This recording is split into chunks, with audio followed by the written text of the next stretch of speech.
Madam, karibu katika nyumba yetu ya vijana. Hawa ndio vijana wa makao makuu. Basi masista, baba amefika. Sasa tutaingia kanisani, alafu tutaingia kwenye ibada ya misa. Baba karibu, kama unaenda kusalimu, kusema neno, kusikia sauti kabla misa au tuende. Tuende kwenye misa. Tunaenda kwenye misa, tukitoka basi tutaongea naye vizuri zaidi. Si ndio masista? Ndio. Haya, tuendeni kanisani sasa. Asante masista.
Tazama mwana-kondoo wa Mungu, tazama aondoaye dhambi za ulimwengu. Heri hao walioalikwa kwenye karamu ya mwana-kondoo. Ee Bwana, sistahili kuingia kwako, lakini sema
aliyesimama ni mtazamaji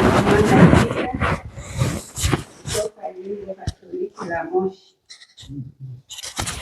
Okay.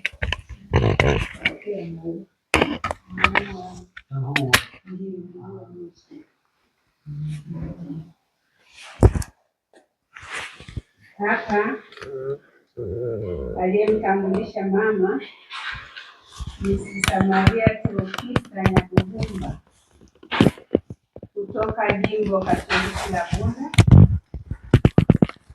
Parokia ya Kibada.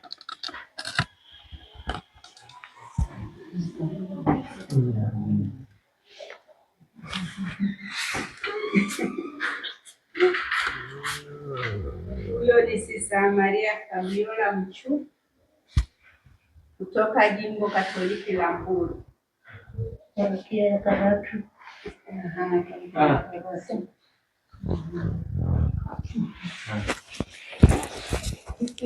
Mwenye gari lake Sista Maria Ika Oscar, mzaliwa wa Jimbo Katoliki la Bunda kutoka kisiwa cha Ukerewe.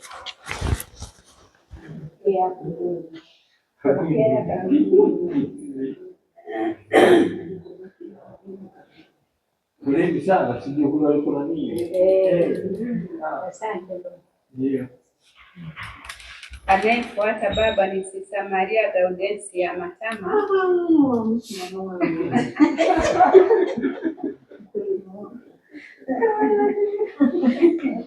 kutoka Jimbo Kuu la Mwanza,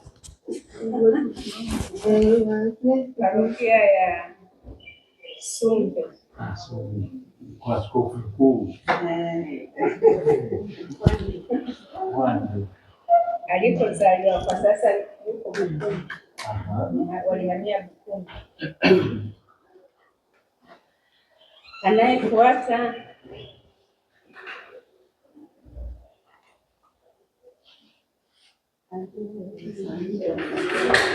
Sista Maria Angela Lembeli, mzaliwa wa Jimbo la Kahama, Parokia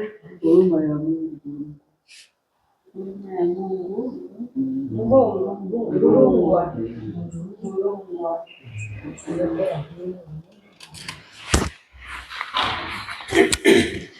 Anayetutazama kwa makini baba ni Sista Marmo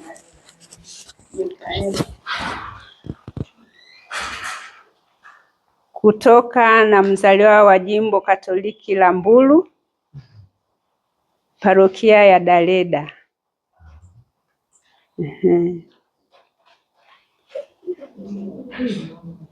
Anayefuata hapo ni Sista Maria Silvina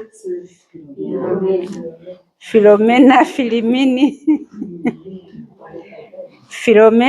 Filimini, mzaliwa wa Jimbo Katoliki la Mbulu,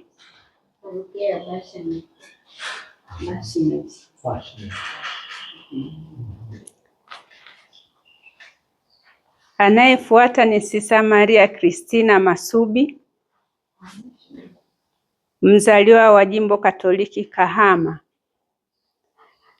Parokia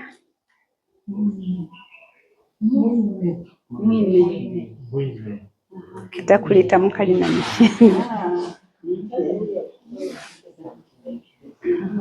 Wa pembeni yake ni Sista Maria Mosha kutoka Jimbo Katoliki la Moshi, Iluminata Mosha, samahani baba, Immaculata Jimbo Katoliki la Moshi, Parokia ya Maua. Wako wawili baba, asante. Wako wawili. Ni zamu yetu sisi wahudumu. Nitaomba kila mmoja tajitambulisha nikianzia mimi. Mimi ni Sista Maria Helena Mtaha, mzaliwa wa Jimbo Katoliki Kigoma, Parokia ya Kiganza. Ndiyo baba. Ndiyo. Karibu sista. Mimi naitwa Sista Maria Graciana Nunua kutoka jimbo la Mbulu, parokia ya Dareda.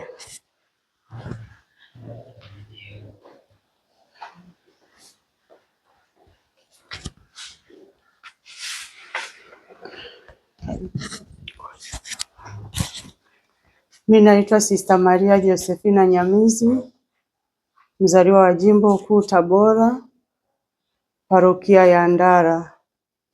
Asante Baba kwa uwepo wako na kwa ujio wako. Mungu akubariki katika kazi yako ya kichungaji, pamoja na katibu na wote unaofanya kazi nao. Mama Bikira waombee na watangulie katika utume wenu. Asanteni sana. Sister Maria Hilaria Hilu, Jimbo Katoliki Mbulu. Baba, karibu sana, tumevisikia na tumeongeza mwaka mmoja wa kuishi.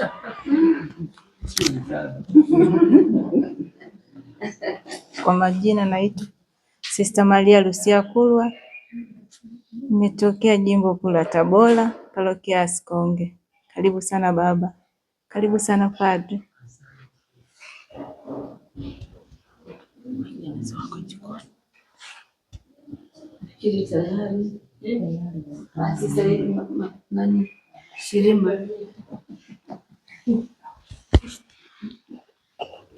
Msifu Yesu Kristo. Mimi naitwa Sister Eufemia Shirima kutoka Jimbo Kuu la Moshi, parokia ya Useri.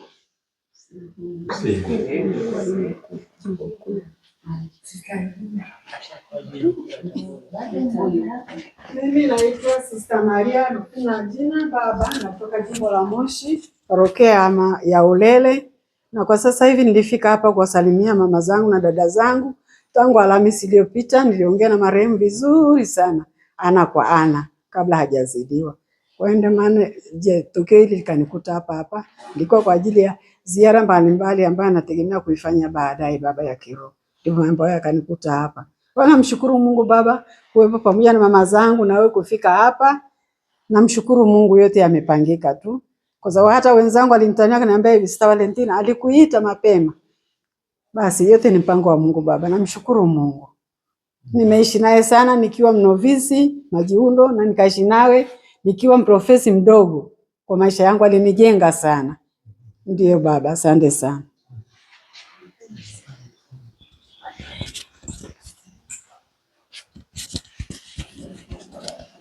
Tumsifu Yesu Kristo. Baba na wapendwa wa Mungu.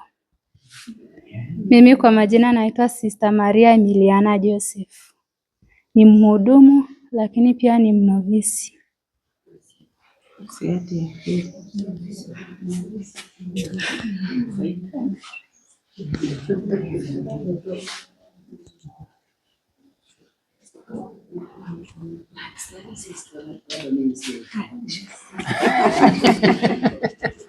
Tumsifu Yesu Kristo.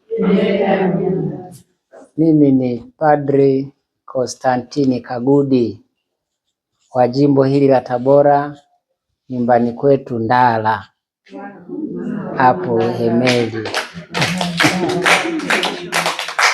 Pana Ndala hapo Uhemeli. Basi nafurahi nafurahi pia kufika hapa siku hii ya leo kusali nanyi. Kwa kweli kuja kusali, sijawahi kuja kusali. Naona kuja tu tunapiga story 2-3 naondoka, nakuja tunaongea kidogo naondoka. Leo na mimi nimefurahi, nimekuja na baba tumesali misa hapa. Kumbe nafurahi sana na tuzidi kuombeana. Tumsifu Yesu Kristo. Asanteni sana. Asante. Asante. Asante.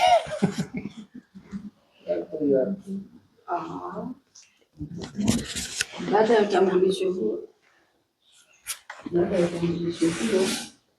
basi sasa tuweze kuongea mawili matatu na baba wakati tunamalizia kwa maandalizi ambayo yanafuata. Jambo lingine.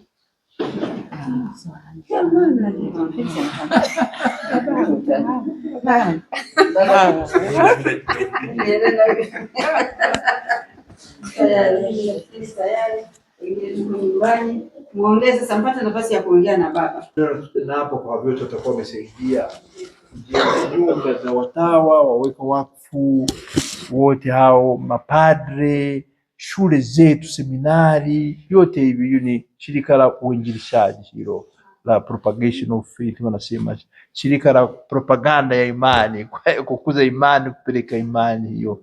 Alafu shirika la pili ni hilo sasa la miito, tuseme, unaweza kusema la miito, ambalo ndio linasimamia seminari, alafu linasimamia hata na waweka wakfu manovisi, kwa mfano kwenu wa mwaka wa pili ile canonical, au wanawasaidia vile vile katika shughuli, katika malezi yao ya. Alafu na kwenye shule, kwenye seminari zote ndogo na kubwa, hata Kiparapara hapa wanasaidiwa na shirika hilo la Mtakatifu Petro, ambalo ndio juzi tumechangia kwenye Jumapili ya miito. Kwa Tanzania walishaamua kaweka Jumapili ya 4 ya Pasaka imewekwa kwa ajili ya shirika hilo la Mtakatifu Petro, kwa ajili ya kuchangia tuseme shughuli zote za miito, malezi na makuzi ya miito na hao ambao wanakuja kufanya kazi.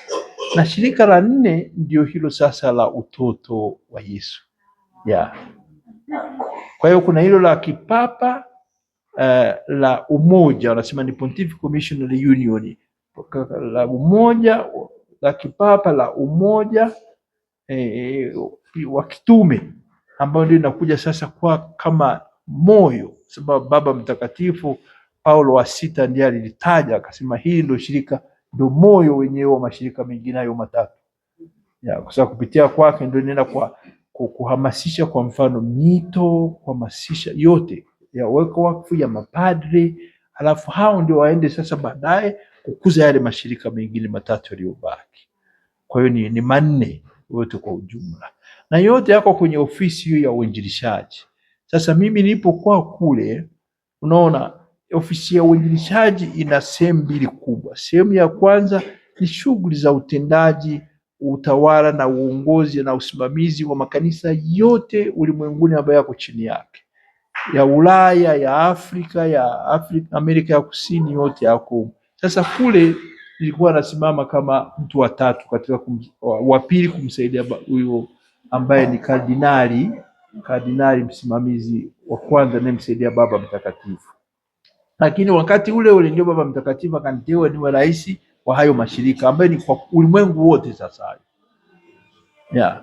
Kwa hiyo mimi nikawa ni kama kiungo, unakuwa kiungo kati ya secretariat au tuseme ofisi utawala wa idara hiyo ya uinjilishaji pamoja na hayo mashirika ya kipapa ambayo yapo kumsaidia Baba Mtakatifu kuifanya hiyo kazi ya uinjilishaji ya. Ngumu kidogo, lakini ya ndivyo ilivyo hivyo. Yeah. Ndio.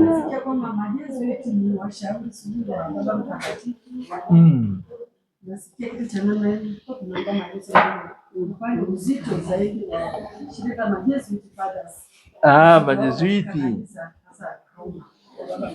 ya ni shirika tu kama mashirika mengine, isipokuwa zamani walikuwa wanatania wanasema wao mkubwa wao wanasema eti ni papa mweusi kwa sababu alikuwa anavaa, nasikia alikuwa anavaa kofia nyeusi au kireba cheusi, kwa sababu alikuwa anatania, anasema kuna mapapa watatu. Ni utani huo. Papa wa kwanza ni huyo mweupe ambaye anavaa meupe basi, alafu papa wa pili anayevaa nyekundu ambaye alikuwa ni kardinali wa shirika wa idara ya uinjilishaji, halafu papa wa tatu anakuwa ni huyo mkuu wa shirika la majezuiti kwa sababu wanavaa nguo nyeusi wao. Kwa hiyo nyeupe, nyekundu, nyeusi, lakini ni shirika kama mashirika mengine kwa wote, na wana kazi zao kwa wote zinajulikana, kama wanavyokuwa Wadominikani na wao wana shughuli zao, au Wafransiskani na wao wana shughuli zao. Basi ndio hivyo, lakini hakuna cha kwa wao, na wenyewe kwenye kanuni zao ndio hivyo. Utakuta wana nadhiri zao, lakini wanaongeza nyingine ni hiyo ambayo kwa kweli mbali na hizo za kawaida, hiyo kama ni ya utii, kama ni ya usafi wa moyo, na hiyo nyingine ya ufukara wao wanaongeza tena nyingine, kama nyinyi mnavyofanya kwenye mashirika mengine, wanakuwa wanaongeza. Kuna na hiyo ya kumtii Baba Mtakatifu kwa namna ya pekee. Sasa ndio hiyo labda inaweza kusema kwamba wanakuwa na nafasi ya pekee. Wengine wanasema wanamshauri kumtii Baba Mtakatifu. Yeah. Basi ndiyo Sister Fabiola.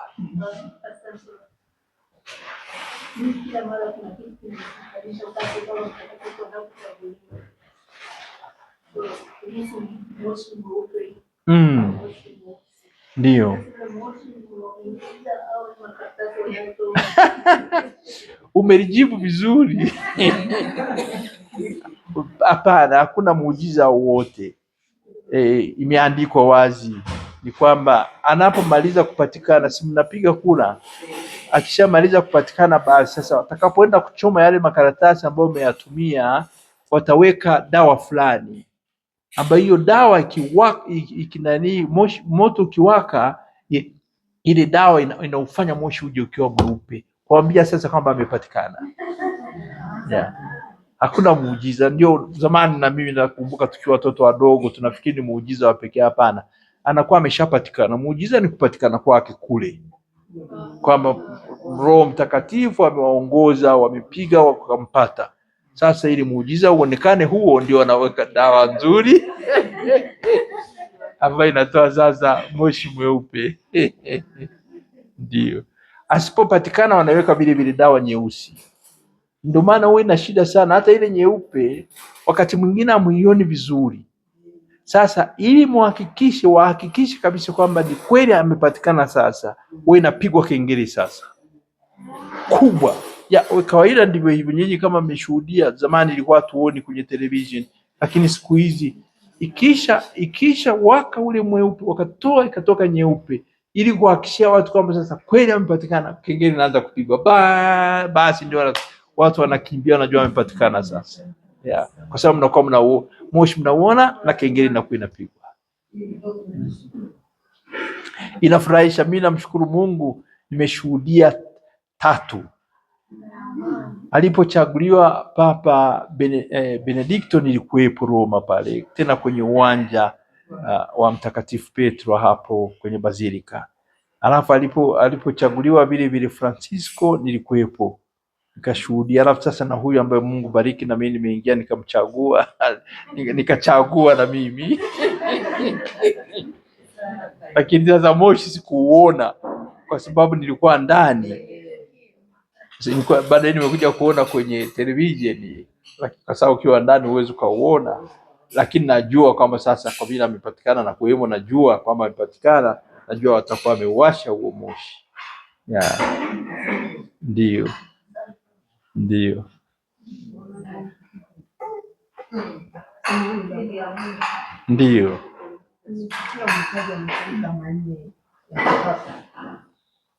Sasa hayo mashirika manne tu, watu wako wapi? Nasikia mashirika ya kipapa ya wanawake yako wapi sasa? Yale ni mashirika katika maana ya shughuli, na ambaye yanawachukua ni katika shughuli ambazo zinawachukua wote, wawe wanawake, wawe wanaume, wawe watoto, yanachukua wote, tuseme katika huduma zitakazoenda kufanyika, isipokuwa labda kama unasema kutofautisha shirika la watoto alafu nayo mashirika ya Mtakatifu Petro kwa ajili ya seminari na nini na manovisi, alafu hilo shirika la uinjilishaji ambalo lenyewe linachukua wote kabisa, linawachukua wote na shughuli zote za uinjilishaji. Kwa hiyo haya ni mashirika ambayo yapo kwa ajili ya kukuza shughuli za uinjilishaji kwa namna zote. Kwa namna zote bila ubaguzi kabisa. Kwa sababu hata kwa watoto, kwa mfano naposema haya mashirika kwa ajili ya watoto, ni watoto wote wa kiume na wa kike, wasichana na wavulana. Alafu kiingia kwenye seminari nafurahisha kwamba angalau waliweka kwenye malezi waliweka na malezi, wanaingia manovisi. Kwa hiyo ni wanawake na wao ni wasichana wameingia humo ndani. alafu baadaye waseminari wadogo na waseminari wakubwa wote wawili, alafu ikiingia hiyo ya nani ya uinjilishaji ni kwa wote. Sasa ni kanisa zima, kila mbatizwa na kila yeyote yule anataka kuingia katika kanisa letu. Kwa hiyo anawagusa wote.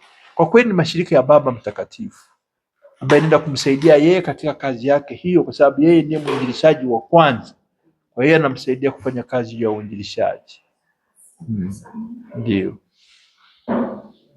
Yeah.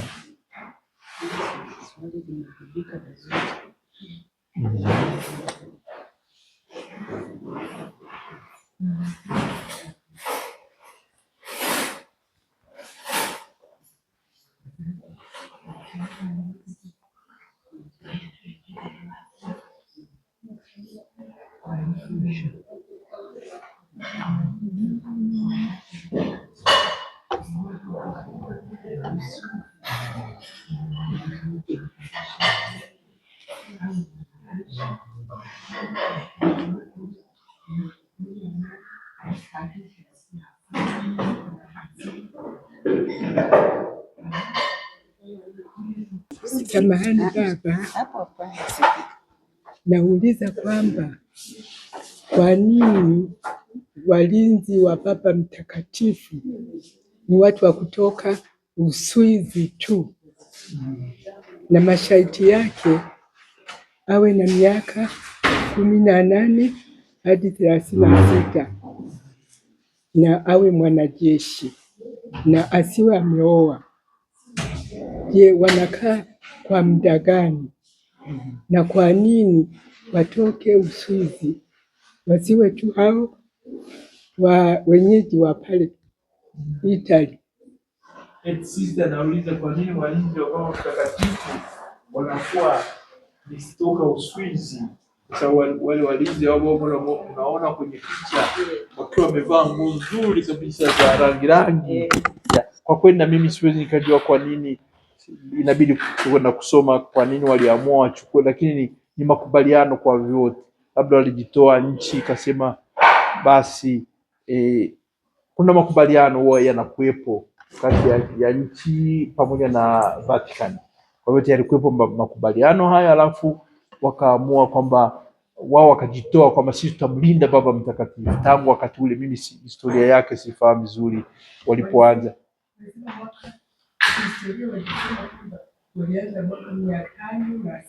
Ni miaka zamani, kwenye karne za zamani hizo walipoamua kumlinda Baba Mtakatifu. Sasa kanuni na sababu hizo kwa vote, kama inavyokuwa hata kwenye nchi unaweza kukuta kwa mfano wanasema maaskari wanaomlinda rais inabidi wao na urefu kiasi fulani au na umbo la namna fulani. Hii inakuwa ni kanuni zao wanazokuwa nazo.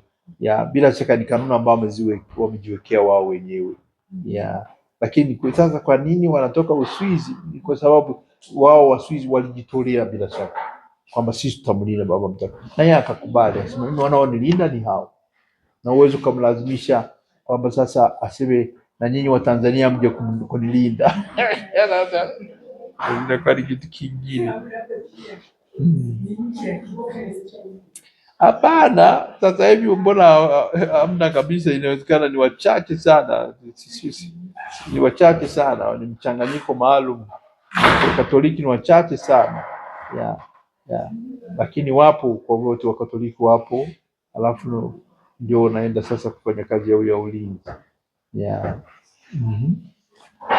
Lakini siwezi kukudanganya kama nitakuwa nafahamu historia nzima kwa nini waliingia na sababu kwa nini wako hivi. Hapana, mimi siwezi lakini nikitaka naweza nikajisomea baadaye nikajua kwa nini. Yote siku moja nitakuja kukuambia kwa nini. Sister Felista, mimi nilitaka nije na gunia la dogo la chakula kidogo, nikashindwa kulibeba haraka, lakini nikasema nije na bahasha moja hapa. Masista, utawatafutia chochote kile ambacho unafikiri kizuri, kile kinawafaa. Chochote kidogo.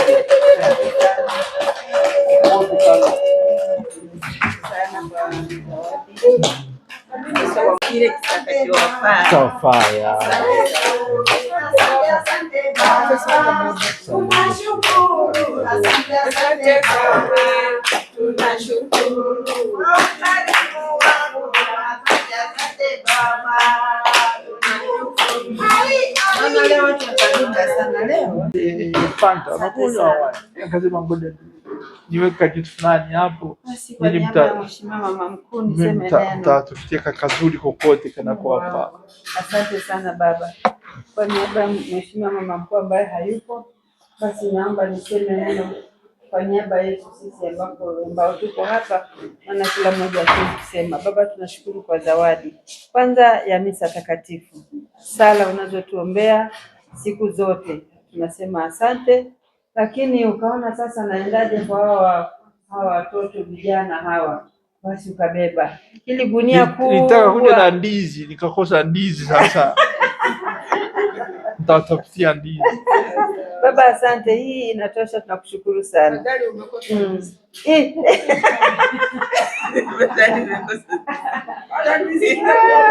Asante kwa zawadi. Tumepokea zawadi na sisi. Asante sana baba. Helena, baba amekuja na gunia kubwa. Asante.